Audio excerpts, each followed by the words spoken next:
Let's talk about Screamo.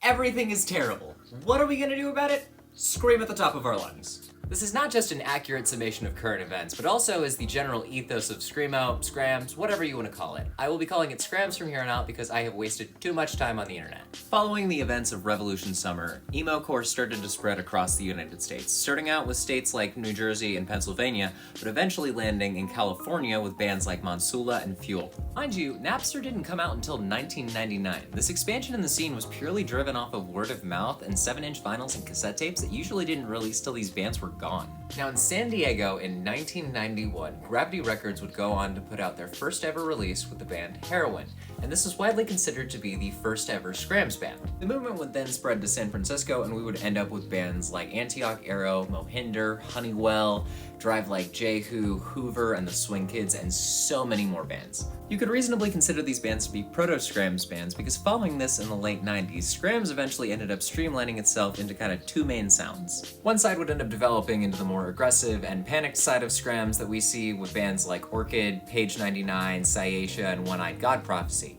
which would eventually end up developing into the most aggressive forms of Scrams we know, like emo violence and grindcore derivative Scrams with bands like Combat Wounded Veteran and Usurp Synapse. With the other side being the more soft and thoughtful side of Scrams with bands like Funeral Diner, I Hate Myself, and City of Caterpillar, which would eventually end up developing to the more ambient side of Scrams we see nowadays with bands like Verse Self, New Mirrors, and Your Arms Are My Cocoon.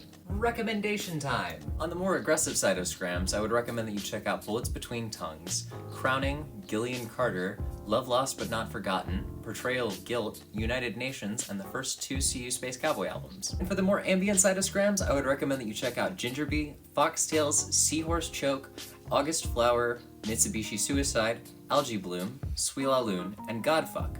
And if there are other subgenres that you would like to learn about, please let me know.